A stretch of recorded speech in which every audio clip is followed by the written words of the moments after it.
Diamond Harbour Lok Sabha কেন্দ্র আর তারই বিষ্ণুপুর, সেই বিষ্ণুপুরে আজ বিজেপির কেন্দ্রীয় দল আসে, বাংলাতে আসে এবং তাদের সামনে রীতিমতো ক্ষোভ উগরে দিলেন বিজেপির কর্মী সমর্থকরা। অভিযোগ জানালেন যে তাদের কথা শোনেননি বিজেপির কেন্দ্রীয় নেতারা। দক্ষিণ চব্বিশ পরগনার আমতলায় বিজেপি অফিসের বাইরে তুমুল বিক্ষোভের ছবি। হারের পরেও কিন্তু অসন্তোষ কমল না। আক্রান্তদের পাশে নেই নেতৃত্ব, জেলা নেতৃত্বের বিরুদ্ধে তুমুল ক্ষোভ বিজেপি কর্মীদের।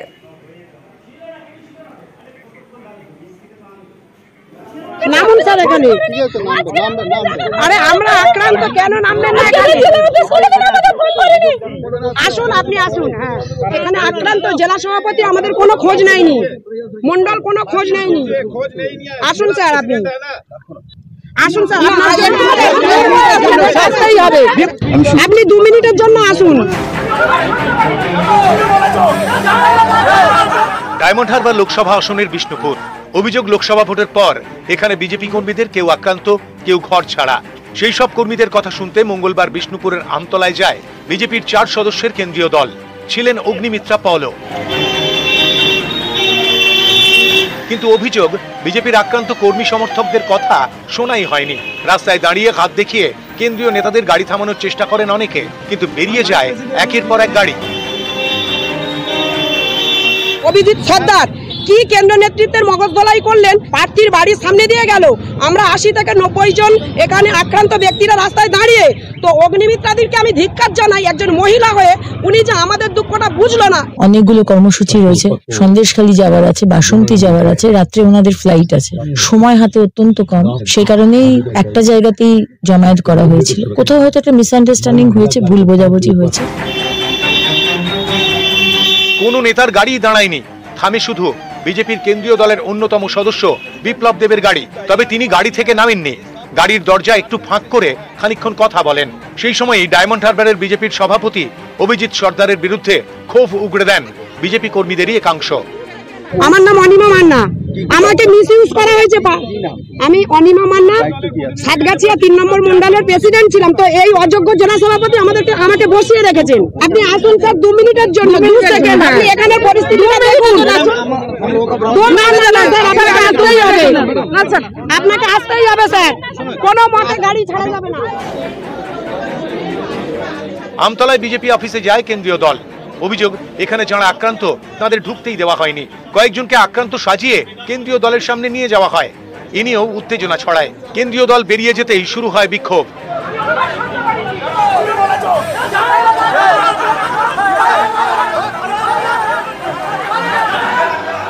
বিজেপির পার্টি অফিসে তালাও লাগিয়ে দেন বিক্ষোভকারী বিজেপি কর্মী সমর্থকরা।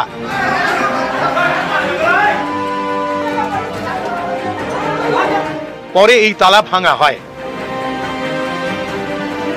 কেন্দ্রীয় নেতৃত্বকে মিসগাইড করা হচ্ছে, ভুল বোঝানো হচ্ছে। আজকে যারা অরিজিনাল ভিকটিম তাদের কাছে এই কেন্দ্রীয় টিম এলো না। বর্তমান জেলা সভাপতি আর্টিফিশিয়ালি একটা মানুষজনকে এনে দেখালো এরা ভিকটিম, এরা বাড়ি ছাড়া। কথা বললেন না, নামলেন না, গাড়ি থেকে চলে গেলেন। বিক্ষোভ হয়েছে, ঘর ছাড়াদের কথা শুনতে দেওয়া হয়নি। বিজেপি কর্মীদের মারধর করেছে ওখানে।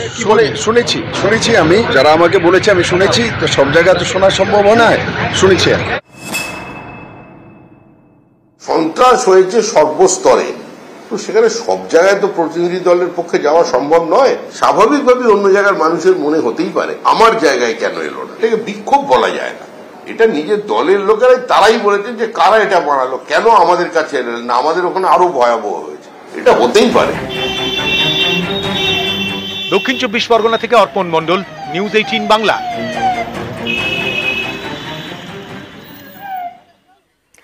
একদিকে তো ডায়মন্ড হারবারের বিষ্ণুপুরের ছবিটা আপনারা দেখছিলেন, সেখানে তো একেবারে গন্ডগোলের ছবি সামনে এলো কেন্দ্রীয় প্রতিনিধি দল যাওয়ার পর। আর সন্দেশখালী, সেখানেও বিজেপির কেন্দ্রীয় দল পৌঁছয়। সন্দেশখালীতে বিজেপির কেন্দ্রীয় দলের 4 সদস্য পৌঁছন, বিপ্লব দেব, রবিশঙ্কর প্রসাদ সহ 4 জন এবং আক্রান্ত কর্মী যারা একেবারে সন্দেশখালীতে।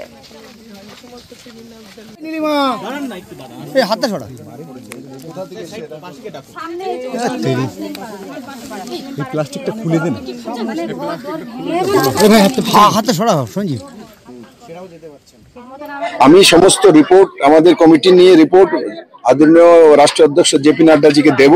আমরা এসটি অ্যাট্রোসিটি অ্যাক্ট আর সেই দিশাতে আমরা হাইকোর্টে যাব এবং স্টেট গভর্নমেন্টকে জবাব তলব করব হোম মিনিস্ট্রির মাধ্যমে।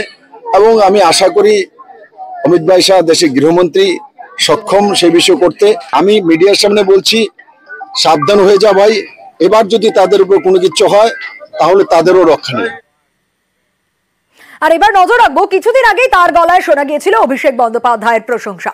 বাঁকুড়ার উন্নয়নের স্বার্থে এবার মুখ্যমন্ত্রীর সঙ্গে তিনি দেখা করতেই পারেন, এমনটাই বলছেন বিজেপি সাংসদ সৌমিত্র খা।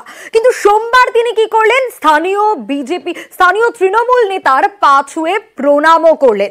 তিনি তো সৌজন্যের বার্তা দিচ্ছেন, সৌজন্যের জন্য এসব বলছেন, কিন্তু এই সবকে ঘিরেই শুরু হয়ে গিয়েছে নানা জল্পনা।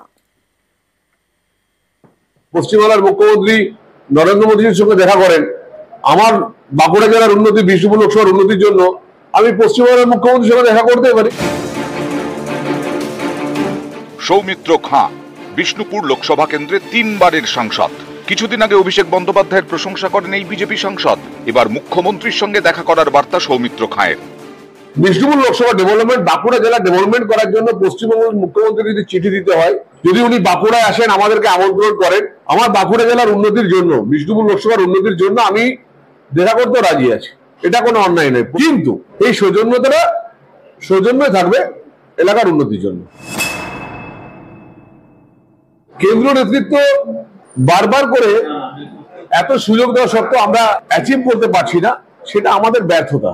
সেই ব্যর্থতাটা স্বীকার করতে হয়। 100 দিনের টাকা না দিলে, প্রধানমন্ত্রী আবাস যোজনার কাজ না হলে শুধু হয়ে যাবে, এটা হয় না। মানুষকে আমাদের অন্যভাবে ভাবতে হবে। তার জন্য বললাম, রাজ্য নেতৃত্বের উপর রাগও নেই, ভালোবাসাও নেই, কারণ দুজনের উপরে কিন্তু রাগ করা যায় না। বাচ্চা অবস্থায় যারা থাকে বাচ্চাদের উপর রাগ করা যায় না, আর বৃদ্ধ থাকলে বৃদ্ধের উপরে রাগ করা যায় না। 2011-এ কংগ্রেসের টিকিটে কতুলপুরের বিধায়ক হন সৌমিত্র খাঁ। 2013-এ যোগ দেন তৃণমূলে। 2014-এ তৃণমূলের টিকিটে বিষ্ণুপুরের সাংসদ হন। 2019-এ লোকসভা ভোটের মুখে বিজেপিতে নাম লেখান সৌমিত্র। 19-এ জেতেন, 24-এও জিতেছেন। এবার জেতার পরেই বিজেপি রাজ্য নেতৃত্বের বিরুদ্ধে ক্ষোভ প্রকাশ করেন সৌমিত্র খাঁ। সবসময় তৃণমূল কংগ্রেসকে গালি দিলেই যে আমরা এগিয়ে যাবো তা নয়, আমাদের স্ট্র্যাটেজিটা ভাবতে হবে।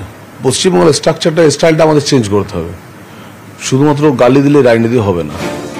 এরপর সোমবার রাস্তায় তৃণমূল নেতাকে দেখে এগিয়ে যান বিজেপি সাংসদ, পা ছুঁয়ে প্রণাম করেন। এতে অন্যরকম গন্ধ পাচ্ছেন অনেকে, যদিও সেই সব জল্পনায় জল ঢালার চেষ্টা করেছেন সৌমিত্র খাঁ।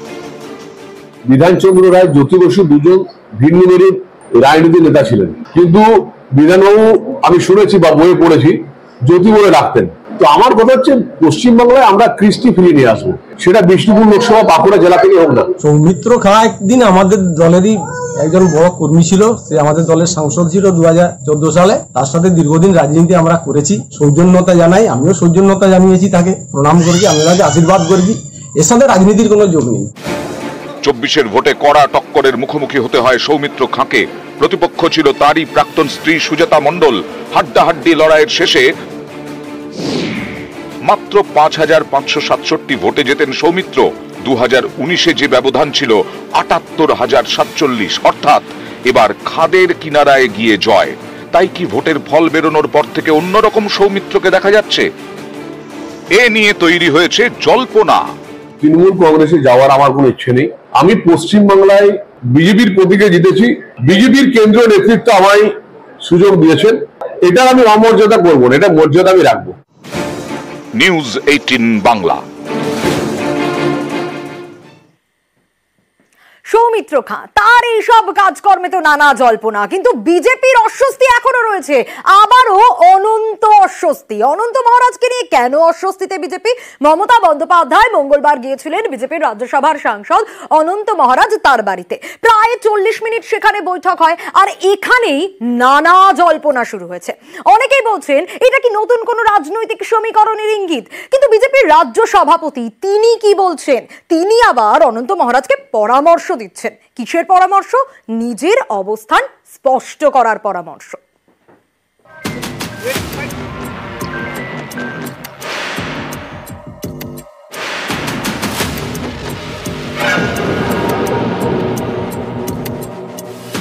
অনন্ত মহারাজ বিজেপির টিকিটে পশ্চিমবঙ্গ থেকে প্রথম রাজ্যসভার সাংসদ।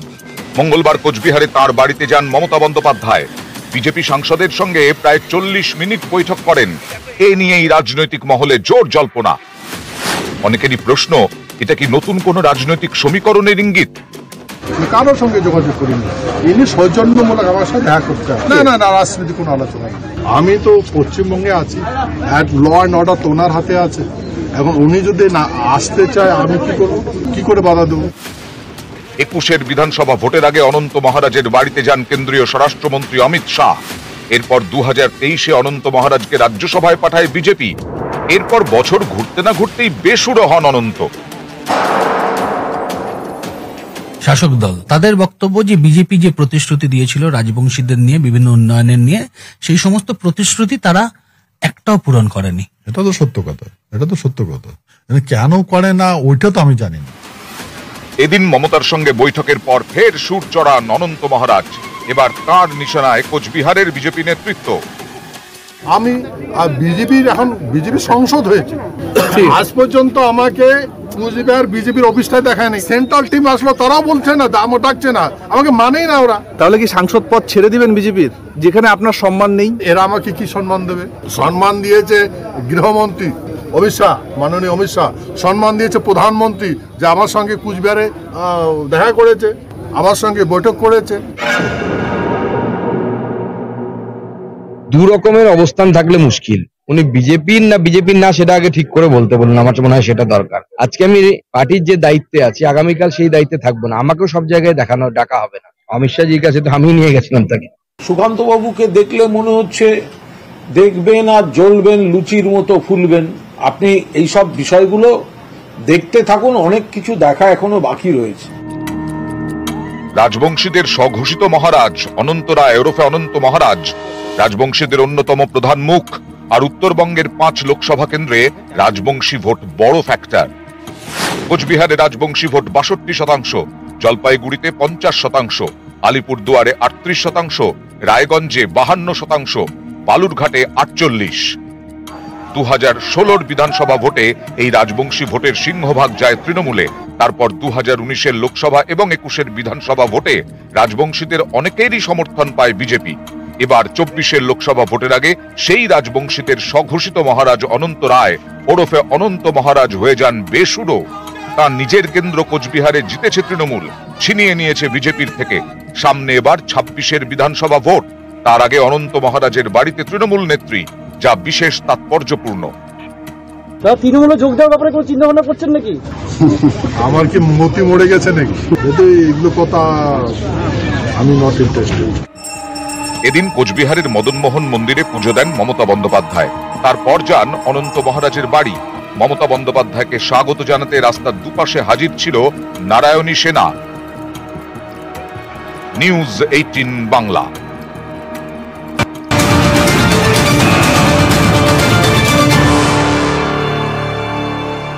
অনন্ত মহারাজ কিন্তু ক্ষোভ উগরে দিয়েছেন বঙ্গ বিজেপির নেতাদের উপর। অনন্ত মহারাজকে একেবারে তার অবস্থান স্পষ্ট করার পরামর্শ দেন সুকান্ত মজুমদার। অথচ এর কয়েক ঘন্টা আগেই বিজেপি রাজ্য সভাপতির অবস্থান কিন্তু যথেষ্ট নরম।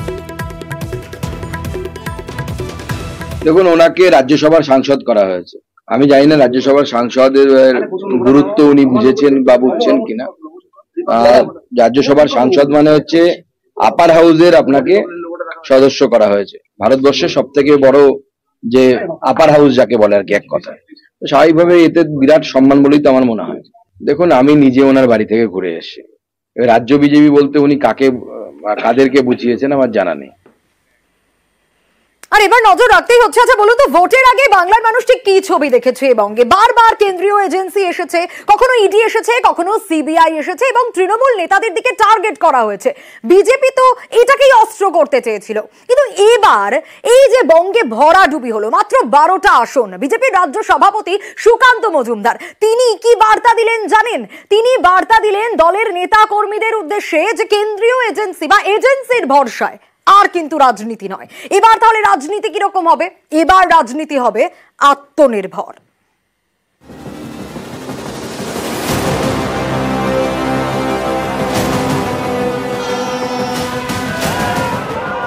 ভোটের আগে বারবার বঙ্গে কেন্দ্রীয় এজেন্সি, কখনো ইডি, কখনো সিবিআই, বারবার নিশানা করা হয়েছে তৃণমূলের নেতাদের। একে অস্ত্র করতে চেয়েছে বিজেপি, কিন্তু ভোটের ফলে দেখা গেল এবার বাংলায় বিজেপির ভরাডুবি। হারের ময়না তদন্ত করতে সোমবার বৈঠকে বসেন রাজ্য বিজেপির নেতারা। বিজেপির সল্ট লেকের অফিসের বৈঠকে উঠে এসেছে নানা তথ্য। বঙ্গ বিজেপির অনেক নেতাই এখন মনে করছেন এজেন্সি নির্ভর রাজনীতি বিজেপির বুমেরাং হয়েছে। রাজ্য বিজেপির সভাপতি সুকান্ত মজুমদারের গলাতেও একই সুর। বৈঠকে তাঁর বার্তা, ইডি সিবিআই এর ভরসায় রাজনীতি করলে চলবে না, নিজেদের আত্মনির্ভর হতে হবে, বুথ স্তরে সংগঠনকে শক্তিশালী করতে হবে, তবেই তৃণমূলের মোকাবিলা করা যাবে। রেজাল্ট কাটাছেঁড়া করে বঙ্গ বিজেপি মনে করছে নেতাদের মধ্যে সমন্বয়ের অভাব হারের পিছনে অন্যতম কারণ। রাজ্য থেকে জেলা, জেলা থেকে ব্লক এবং ব্লক থেকে বুথ, সংগঠনের বিভিন্ন স্তরের নেতাদের মধ্যে সমন্বয়ের অভাব দেখা গিয়েছে। অনেক জায়গায় বিজেপি প্রার্থীদের সঙ্গেও নেতাদের সমন্বয় ছিল না। অনেক নেতা আবার মনে করছেন বাংলায় ভরাডুবির অন্যতম কারণ নড়বড়ে সংগঠন। দুর্বল সংগঠনের জেরে অনেক জায়গায় ভোটারদের কাছে পৌঁছতেই পারেনি বিজেপি। সংগঠন মজবুত করতে বারবার বুথ স্তরে সংগঠন চাঙ্গা করার পক্ষে সওয়াল করে বিজেপির কেন্দ্রীয় নেতৃত্ব। রাজ্য নেতৃত্বকে বুথ স্তরে সংগঠন মজবুত করার নির্দেশও দেওয়া হয়। 21-এর বিধানসভা ভোটে ভরাডুবির পর একাধিকবার বুথ সশক্তিকরণ অভিযান করে বিজেপি। তারপরেও এবার অনেক বুথে কমিটি তৈরি করতে পারেনি বিজেপির বঙ্গ ব্রিগেড। 21-এ স্বপ্নভঙ্গ, 24-এ প্রত্যাশার থেকে অনেক দূরে। এবার সামনে 26, তার আগে দলের নেতা কর্মীদের চাঙ্গা করতে চাইছেন বঙ্গ বিজেপি নেতৃত্ব। তাই সুকান্ত মজুমদারের ভোকাল টনিক। তার বার্তা, মন খারাপ করার কিছু নেই, 90টি বিধানসভায় বিজেপি এগিয়ে। এর থেকে স্পষ্ট অনেকেরই বিজেপির প্রতি আস্থা রয়েছে। এটা মাথায় রাখবেন, 146টি বিধানসভাতে আমরা 40%-এর উপরে ভোট পেয়েছি। অতএব এই 146টি বিধানসভাতে বিজেপি কিন্তু যথেষ্ট শক্তিশালী এবং বুথেও এজেন্ট ছিল। অতএব আমরা খুব বেশি দূরে নেই। আর 5%, 6% ভোট যদি আমরা বাড়াতে পারি তাহলেই কাজ হয়ে যাবে। সব মিলিয়ে আগামী দিনে ক্ষমতার স্বাদ পেতে গেলে সংগঠনকে মজবুত করতেই হবে। সেজন্য প্রয়োজন আত্মনির্ভরতা। এমনটাই বিজেপির পর্যালোচনা বৈঠকে নেতৃত্ব কড়া মনোভাব দেখিয়েছে বলেই বিজেপি সূত্রের খবর। ক্যামেরায় অরবিন্দের সঙ্গে ভেঙ্কটেশ্বর লাহিড়ী, নিউজ 18 বাংলা, কলকাতা।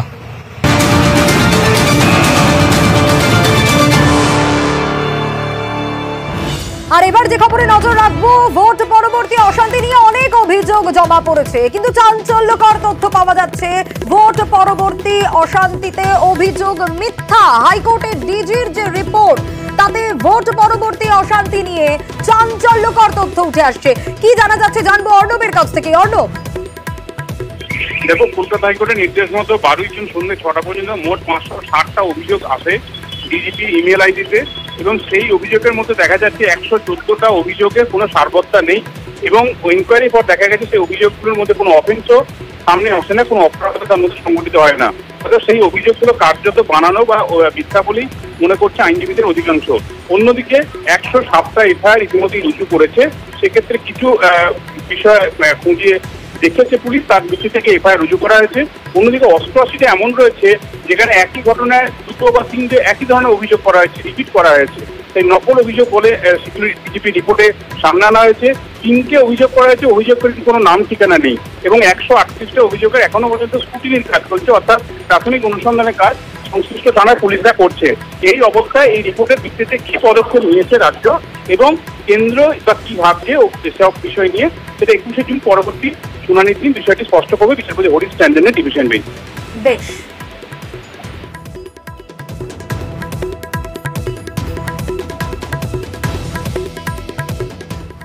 আর এবার পারুইয়ের দিকে একটু নজর রাখবো, কারণ এলাকা দখলকে ঘিরে উত্তপ্ত হয়ে উঠেছে পারুই। পারুইয়ে ঠিক কি ঘটনা ঘটেছে, একটি ভিডিও আপনারা দেখতে পাচ্ছেন ইতিমধ্যে, বোমাবাজির শব্দ দেখুন।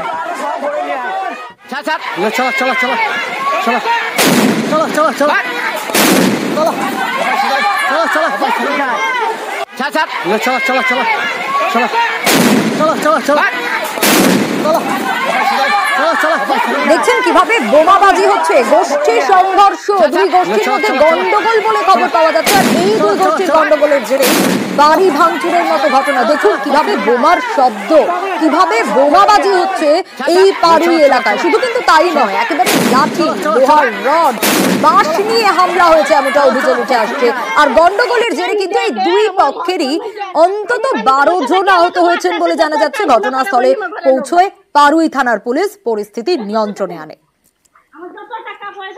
ওরা বহুদিন থেকে আমাদের সঙ্গে মারধর করবো, যে সিপিএম ছিল তখন আমাদের কিছু করতে পারেনি, এবার যাতে আমাদের সঙ্গে মারধর করতে পারে বা আমাদের মারতে পারে তার জন্য টিএমসি ঢুকেছে। ওরা হঠাৎ করে এসে বেধড়ক মারধর করে, বোমবাজি করে। একজন আমাদের খাবার খেয়ে বেরিয়ে যাচ্ছিল, পায়ে একটা জলে বোম পড়েছে, তাকে সেটা আমরা বলতে গিয়ে ওরা আমাদের 10 জনকে ধরে বেধড়ক মার, রড বাঁশ দিয়ে আবার সব মার হচ্ছে। তখন আমার ছেলেগুলো দূরে পালিয়ে আসতেছে, তখন ওরা বোম মেরেছে। তার জন্য একজনের পায়ে, একজনের পেটে বোম লেগেছে। কি হয়েছে বলতে গোষ্ঠীদ্বন্দ্ব। আগে আমার বাবারা তৃণমূল ছিল, এখন ওরা আগে বিজেপি করতো, ওরা সিপিএম করতো। তারা নতুন এখন তৃণমূলে ঢুকেছে, এবার মারবে, মানে গ্রাম দখল করবে, লুট করে করে বেড়াবে গ্রামের বাড়িতে বাড়িতে। মানে যারা আগেকার ই ছিল তাদের ঘরগুলো আর কি লুট করবে, নিজেরা দখল দিতে চায়। তো টিকলি বোম নাকি ফুটিয়ে নিয়েছে পাশে, ওই সবাই পাটিয়ালারা একজন আসছিল না, আমার গায়ে কেন দিবি, সে জমি জায়গা মেলা সব ডুবি ডুবি জল খেয়ে এনা কিছু করে দিয়েছে। যখন চেরে ধরতে আছে তখন ইয়ার এখন 70 গেছে, যাদেরকে মারবো, আর ইয়ারা বলছে যে আমার হিসাব নেবো, এত কেন খাবি। শীত, গ্রীষ্ম, বর্ষা, গরমে জলের কষ্ট, যে কোনো সময় জলের কষ্ট হচ্ছে সবচেয়ে বড় কষ্ট। কিন্তু এই গরমে যদি সে ধরনের কষ্টের সম্মুখীন হতে হয় মানুষকে, তাহলে মানুষ কি করবে? কল রয়েছে কিন্তু সেখান থেকে ঠিকমতো জল পড়ছে না। রঘুনাথগঞ্জের ছবিটা আপনাদের দেখাবো। সেখানে গ্রামের বাসিন্দারা কি করছে জানেন? বাধ্য হচ্ছে তারা নোংরা জল ব্যবহার করতে। অন্যদিকে হিঙ্গলগঞ্জ, সেখানে আবার আরো খারাপ পরিস্থিতি। পাম্প হাউসের বাইরে রীতিমতো বিক্ষোভের ছবি, কারণ মানুষ জল পাচ্ছেন না।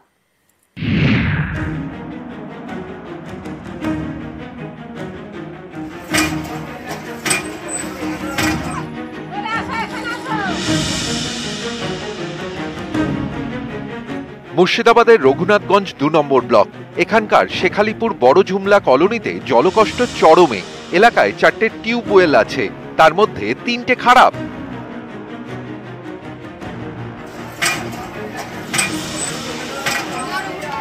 ছমাস আগে বাড়ি বাড়ি গিয়েছে পিএইচির জলের লাইন। অভিযোগ, সেই কলে ঠিকমতো জলই পড়ে না, কারণ পাইপ ফেটে গিয়েছে। ফলে ওই অংশ দিয়ে জল জমে মাটিতে, রাস্তার পাশে। বাধ্য হয়েই সেই নোংরা জল ব্যবহার করেন স্থানীয়রা। অভিযোগ, এ নিয়ে বারবার পঞ্চায়েত অফিসে জানিয়েও লাভ হয়নি, ভোগান্তিও কাটেনি। এখান থেকে জল নিয়ে যে কাজ কাম করি, খাওয়া দাওয়া করি, স্নান টান সবই করি। যে কোনো অসুখ হলে কিছু করার নেই আমাদেরকে। কেন করে না? জলের সমস্যা বেশি আমাদের। তো পাশে তো ড্রেন রয়েছে, সমস্যা হয় না? সমস্যা তো হয়, কিন্তু কিছু করার তো নাই। প্রধানকে জানানো হয়েছিল? হ্যাঁ, জানা হয়েছে। তো সে কি কাজ করেনি? হ্যাঁ, বলেছে যে করে দিব, কিন্তু এখন পর্যন্ত করে দেয়নি। উত্তর 24 পরগনার হিঙ্গলগঞ্জ, এখানকার বিশপুর গ্রাম পঞ্চায়েত এলাকাতেও জল কষ্ট। স্থানীয়দের অভিযোগ, পাইলানি গ্রামে জল নিয়ে সমস্যা দীর্ঘদিনের। এরই প্রতিবাদে মঙ্গলবার পাম্প হাউসে চড়াও হন বাসিন্দারা। ভাঙচুর চালিয়ে পাম্প হাউস বন্ধ করে দেওয়া হয়। এর জেরে অন্য গ্রামেও জল বন্ধ, পাল্টা পথে নামেন তারাও। আমরা দীর্ঘদিন ধরে টাকি যে ইঞ্জিনিয়ার প্লাস বিডিও অফিস, তাদের কাছে দরখাস্ত দেওয়া দিয়েছি আমরা জলের জন্য। যে জলটা আমরা দীর্ঘদিন ধরে পাচ্ছি না, প্রায় 2 বছর হতে চললো। সেই উদ্দেশ্যে আমরা দিকে জল পাম্প বন্ধ করে দিই তাও নয়। আমরা তারকবাবুকে বলেছি যে আমরা এসছি, যে সামগ্রিক জলটা বন্ধ রাখুন। আমার ওখানে পাইপ লাইন নেই, আমার পাম্প ছাড়লে ওখানে কিন্তু জল যাবে না, তবু ওনারা শোনেননি। আমার বোঝানোর পরেও ওনারা এসে ঔদ্ধত্যপূর্ণ আচরণ করে বাইরে জিনিসপত্র যা ছিল ওনারা আমার পাম্পটা বন্ধ করে দিয়েছে, ওনারা এইসব লন্ডভন্ড করে দিয়েছে। মুর্শিদাবাদ থেকে কেদার প্রামাণিক এবং হিঙ্গলগঞ্জ থেকে অনুপম সাহা, নিউজ 18 বাংলা। একদিকে উত্তর 24 পরগনায় জলের কষ্ট, অন্যদিকে আলিপুরদুয়ারের ছবি দেখাবো। 7 বছর ধরে জাতীয় সড়কে 4 লেনের কাজ থমকে রয়েছে। তার মধ্যে কয়েকদিনের বৃষ্টি সেই জায়গায় তোরসার উপর ডাইভারশন রুট একেবারে ভেঙে চৌচির হয়ে গিয়েছে, যার ফলে 3 দিন ধরে রাস্তা বন্ধ। আর এতেই চরম বিপাকে পড়তে হয়েছে আলিপুরদুয়ারের বাসিন্দাদের।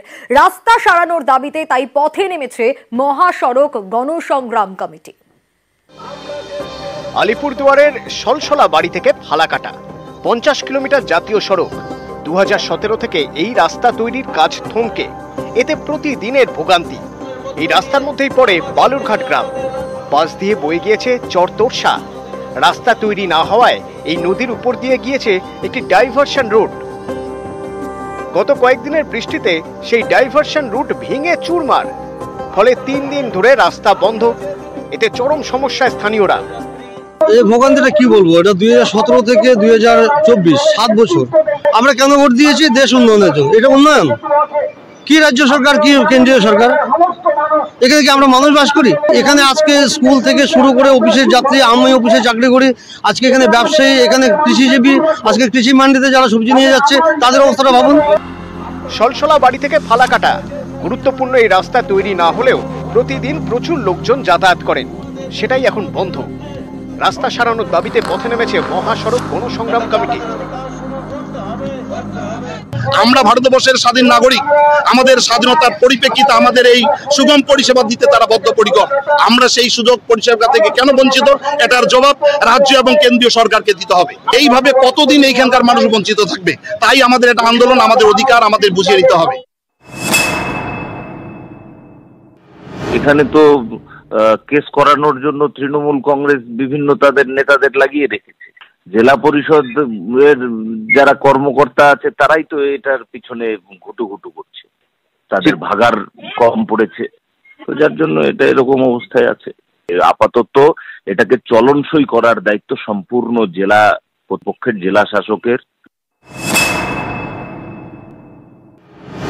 এটা তো সেন্ট্রাল গভর্নমেন্টের কাজ, এটা রাজ্য সরকার তো জমি দিয়েই রাখছে, ওরা কাজ করছে না কেন?